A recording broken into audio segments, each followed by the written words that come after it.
Hello दोस्तों, मैं बाबूलाल आप सभी का स्वागत करता हूं बुनियाद क्लासेस यूट्यूब चैनल पर। बुनियाद क्लासेस यूट्यूब चैनल पर मैं आज आपको पढ़ाने जा रहा हूं पार्शियल फ्रैक्शन के बारे में। पार्शियल फ्रैक्शन इम्पोर्टेंट है डिप्लोमा स्टूडेंट्स के लिए और वो स्टूडेंट्स जो अभी +1 +2 में हैं उनके लिए। तो सबसे पहले तो मैं आपको फ्रैक्शन के बारे में बताऊंगा। फ्रैक्शन दो टाइप से है, एक को बोलते हैं प्रॉपर फ्रैक्शन और जो दूसरी है उसको कह लेते हैं इम्प्रॉपर फ्रैक्शन।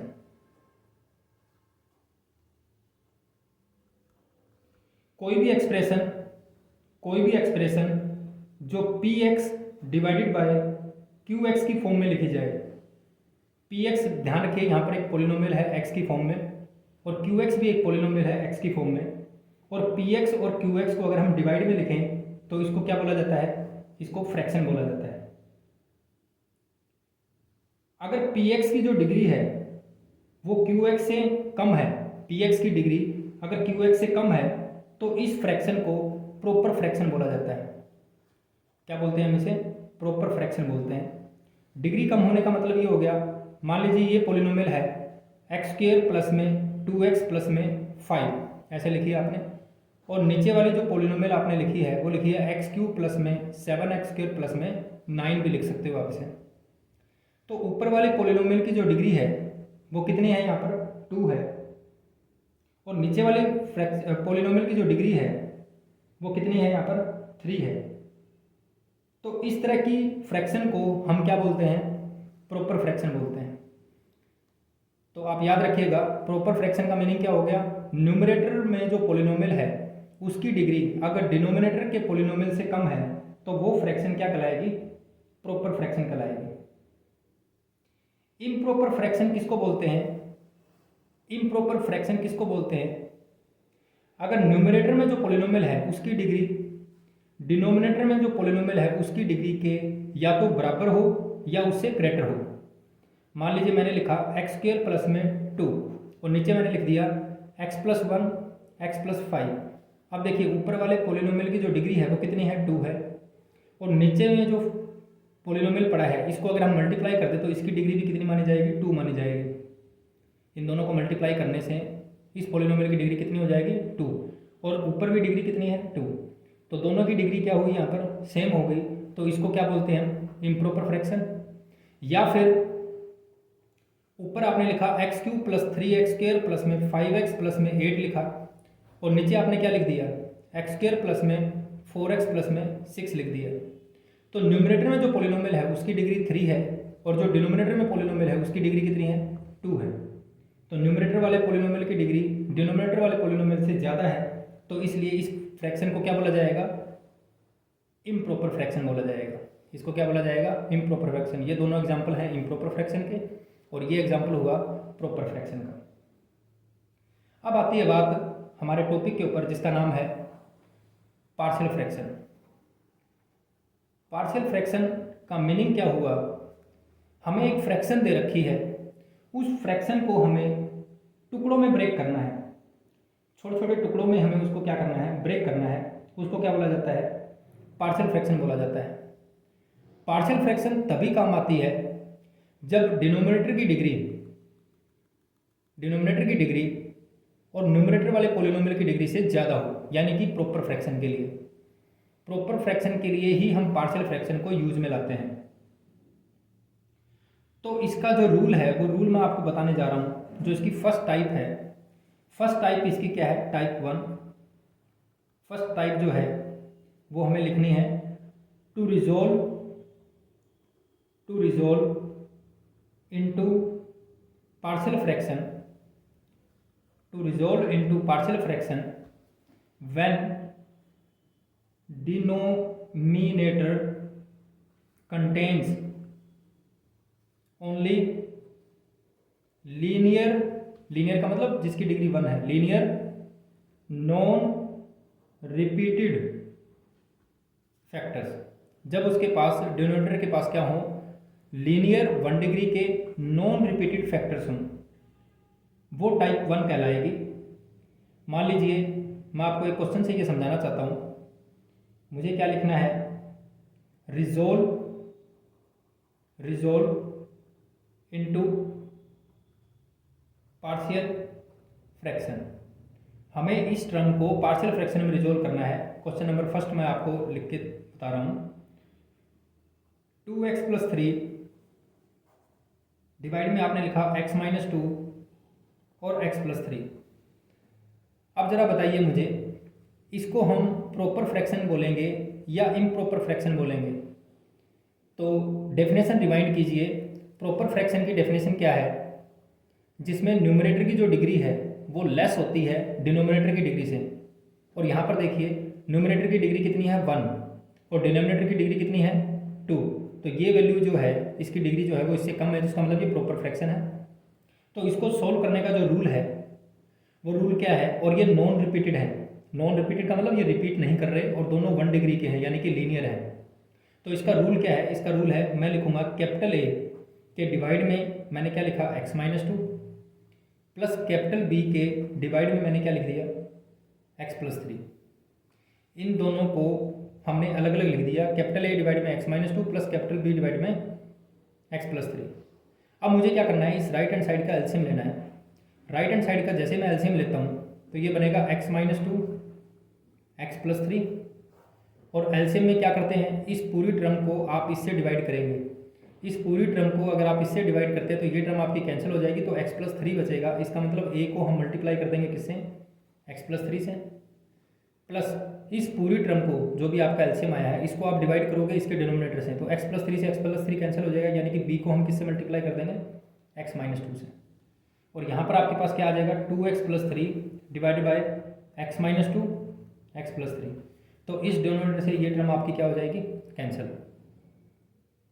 अब आप देखिए जरा, यहाँ पर क्या टर्म बची है आपके पास, 2x+3 is equals to a times of x+3 plus b times of x-2। इसमें आपको a और b की वैल्यू निकालनी है। तो मैं आपको एक जनरल तरीका बता रहा हूँ जो हर क्वेश्चन में एप्लीकेबल होगा, चाहे वो फैक्टर नॉन रिपीटेड हो चाहे वो फैक्टर रिपीटेड हो। वो तरीका है कोफिशिएंट को कंपेयर करने वाला। तो मैं पहले क्या लिखूंगा, compare coefficients of x on both side. हमें पहले x के कोफिशिएंट्स को कंपेयर करना पड़ेगा बोथ साइड में। इधर x का कोफिशिएंट कौन है, 2 है, और इधर x का कोफिशिएंट मल्टीप्लाई करने के बाद a आएगा और मल्टीप्लाई करने के बाद यहाँ पर क्या आएगा b। इस इक्वेशन को हम नंबर 1 का नाम दे देते हैं। अब मैं क्या करूँगा, दोनों तरफ कांस्टेंट टर्म को कंपेयर करूँगा, क्योंकि एक तो x डिग्री की टर्म थी 1 डिग्री की और एक है कांस्टेंट टर्म। तो मैं अब कांस्टेंट टर्म के कोफिशिएंट्स को क्या करूँगा, कंपेयर करूँगा। इधर कांस्टेंट टर्म कौन है 3, कांस्टेंट वो होती है जिसमें x नहीं होगा, और इधर कांस्टेंट कौन बनेगा 3a, माइनस में कितना बनेगा 2b। ये नंबर 2 इक्वेशन है अब आपके पास। अब हमें क्या करना है, इन दोनों इक्वेशन की सहायता से हमें a और b की वैल्यू को निकालना है। तो उसके लिए मैं क्या करता हूँ, नंबर 1 इक्वेशन को देखिए, हमें इनके कोफिशिएंट को सेम बनाना पड़ेगा। तो इसका कोफिशिएंट तो 1 है और इसका कोफिशिएंट -2 है। तो मैं क्या करता हूँ, मल्टीप्लाई 1/2। 1 को मैं किससे मल्टीप्लाई कर देता हूँ 2 से, then add in number 2 equation में उसको क्या कर दें, ऐड कर दें। तो नंबर 1 इक्वेशन को अगर 2 से मल्टीप्लाई करेंगे तो बनेगा 4, 2a प्लस में 2b, और नीचे आपके पास आएगा 3, सेकेंड इक्वेशन 3a माइनस में 2b। अब अगर आप इन दोनों को ऐड करते हैं तो ऐड करने से ये टर्म आपकी क्या होगी, कैंसिल। अब 2a प्लस 3a दोनों ऐड करके कितना आ गया आपके पास 5a, और 4 प्लस 3 कितना हो गया आपके पास 7। इसका मतलब a की जो वैल्यू है वो आपके पास कितनी आ गई 7/5 आ गई। a की वैल्यू हमने निकाल ली यहाँ से। अब मुझे क्या करना है, इस a की वैल्यू को मैं इस नंबर 1 इक्वेशन में डाल देता हूँ। Put this value in number 1 equation में डाल दीजिए। नंबर 1 इक्वेशन क्या है आपके पास, 2 = a + b, ये नंबर 1 इक्वेशन थी। अब मैं यहाँ पर a की वैल्यू डाल रहा हूँ, 2 = 7/5 प्लस में b। इसका मीनिंग ये हुआ कि 2 माइनस 7/5, ये प्लस की टर्म है इधर जाके माइनस की हो जाएगी, 2 माइनस 7/5 किसके इक्वल आ गया, बी के। और बी की वैल्यू निकालने के लिए मुझे इसका क्या लेना पड़ेगा, एलसीएम। इसका एलसीएम लूँगा अगर मैं तो 5 एलसीएम आ गया, 5 2 जा 10 माइनस 7 इज इक्वल्स टू कितना हुआ, बी। और 10 माइनस 7 कितना हो गया, 3। तो 3/5 किसकी वैल्यू आ गई, बी की। आपका टारगेट क्या था, आपका टारगेट ए की और बी की वैल्यू निकालना था। अब आप इन दोनों वैल्यू को, ए और बी की वैल्यू को, जो आपने स्टार्टिंग में टर्म लिखी थी वहाँ पर आप पुट करेंगे तो ये टर्म आपके पास क्या बन जाएगी, फिर ये बनेगी 2x + 3 divided by x - 2 x + 3 is equals to, आपको इस a की जगह पे क्या वैल्यू डालनी है, 7/5 इंटू में 1 में कितना था, x - 2 प्लस b की वैल्यू आप क्या डालेंगे, इस b की जगह पे 3/5 इंटू में 1/x + 3। तो ये तरीका है जिसमें हम एक फ्रैक्शन को अलग अलग टुकड़ों में तोड़ सकते हैं, और इसी प्रोसेस को हम क्या बोलते हैं, पार्शियल फ्रैक्शन बोलते हैं। उम्मीद करता हूँ ये आपको समझ आ गया होगा। अगर आपको ये समझ आया है तो अपने दोस्तों में इसे ज़रूर शेयर करें, हमारे चैनल को सब्सक्राइब करें और इसे लाइक करें। एक क्वेश्चन और मैं आपको करवाना चाह रहा हूँ इसी के अंदर। वो क्वेश्चन है, क्वेश्चन की स्टेटमेंट लिख रहा हूँ, resolve 5x - 2 divided by x² - 2x - 8। अब देखिए ये कौन सा फ्रैक्शन हुआ, प्रॉपर फ्रैक्शन हुआ, क्योंकि न्यूमरेटर की जो डिग्री है वो 1 है और डिनोमिनेटर की डिग्री कितनी है, 2 है। मगर यहाँ पर हमारे साथ प्रॉब्लम क्या है कि ये एक क्वाड्रेटिक इक्वेशन दे रखी है, हमें इसके क्या करने पड़ेंगे, टुकड़े करने पड़ेंगे लीनियर फैक्टर्स के अंदर।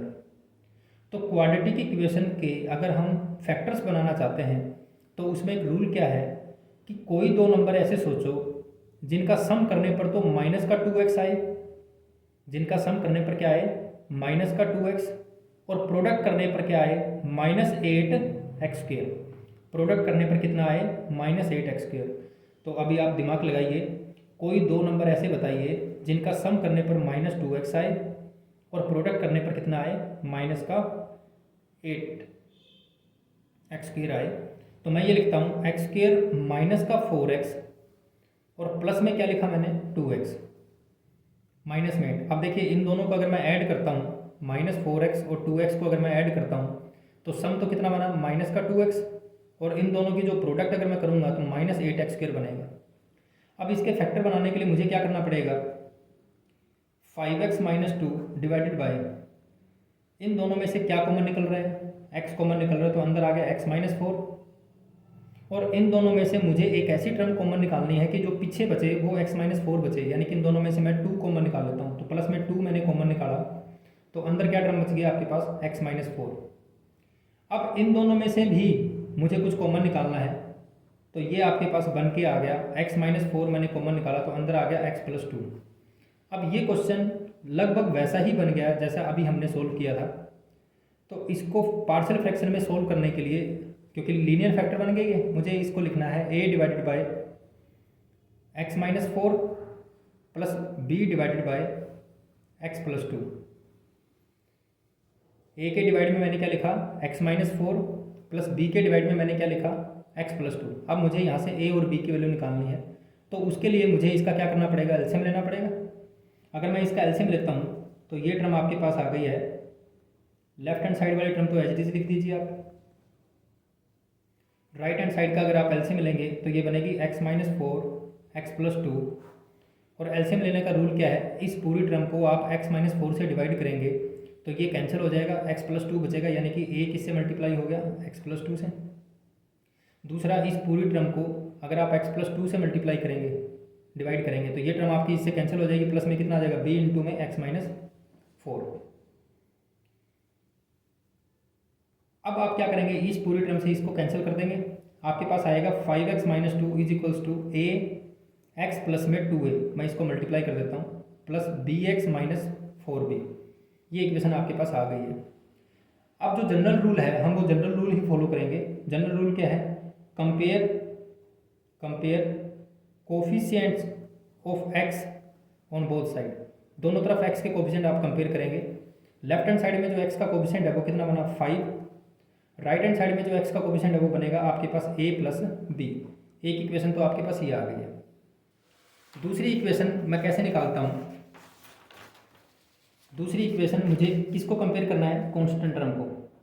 कांस्टेंट टर्म को आप कंपेयर करेंगे। Constant term left hand side में कौन है -2, राइट हैंड साइड में कांस्टेंट टर्म कौन है 2a। कांस्टेंट वो होती है जिसमें x नहीं होता। माइनस में कितना हो गया 4b। अगर आप ध्यान से देखें तो इससे 2 आप कैंसिल भी कर सकते हैं। अगर आप 2 कैंसिल कर देते हैं, कैंसिल 2 थ्रो आउट, आप यहाँ से 2 कैंसिल कर दे थ्रू आउट, तो ये बनेगा -1 is equals to a minus में 2b। ये नंबर 2 इक्वेशन होगी आपके पास। और फर्स्ट इक्वेशन आपके पास क्या थी 5 is equals to a plus में b, ये फर्स्ट इक्वेशन थी। अब जरा ध्यान से देखिए, दोनों में से a ऑटोमेटिकली कैंसिल हो जाएगा, तो आप इसको सब्ट्रैक्ट कर दीजिए। जैसे ही आप इसको सब्ट्रैक्ट करेंगे तो साइन भी चेंज हो जाते हैं, प्लस की टर्म माइनस बन जाती है, और अगर कहीं पे माइनस हो तो वो प्लस बन जाएगी। अब यहाँ से a से a आपका कैंसिल हो गया, -1 और -5 -6 बना, -2b और -b माइनस का 3b बना। अब b की वैल्यू अगर आपको निकालनी है तो -6 को -3 से आपको डिवाइड करना पड़ेगा। ये टर्म आपकी कैंसिल होकर कितना रिजल्ट देगी 2। तो b की वैल्यू कितनी आ गई आपके पास 2। इस b की वैल्यू को आप नंबर 1 इक्वेशन में पुट कर सकते हैं। तो put in number 1 equation, number 1 equation में आप इसको पुट कर दीजिए। 5 इज इक्वल्स टू कितना बना a प्लस में b, और b की वैल्यू अगर आप 2 डालेंगे तो 5 इज इक्वल्स टू बन गया a प्लस 2। यहाँ से a की वैल्यू जो निकलेगी वो बनेगी 5 माइनस 2 यानी कि 3। a की वैल्यू आपको मिल गई, आपको b की वैल्यू मिल गई। अब आपको क्या करना है, जो स्टार्टिंग में आपने लिखा था, ये देखिए यहाँ पर जो आपने लिखा है 5x माइनस 2 डिवाइड में x minus 4 x plus 2 is equals to a की जगह पे आप क्या वैल्यू डालेंगे 3, तो ये बना 3 अपॉन में x माइनस 4, और b की जगह पे आप क्या वैल्यू डालेंगे 2, तो ये बनेगा 2 अपॉन में x प्लस 2। ये आपका रिजल्ट आ गया। उम्मीद करता हूँ जो मैंने आपको पढ़ाया है वो आपको समझ आ गया होगा। अगर आपको ये समझ आया है तो आप इस वीडियो को लाइक करना ना भूलें, हमारे चैनल को शेयर करना ना भूलें, और अपने दोस्तों से कहें कि आप वो भी इनको क्या करें, सब्सक्राइब करें। तो मेरा नाम बाबूलाल है, मैं आप सभी का धन्यवाद करता हूँ इस वीडियो को देखने के लिए। Thank you very much.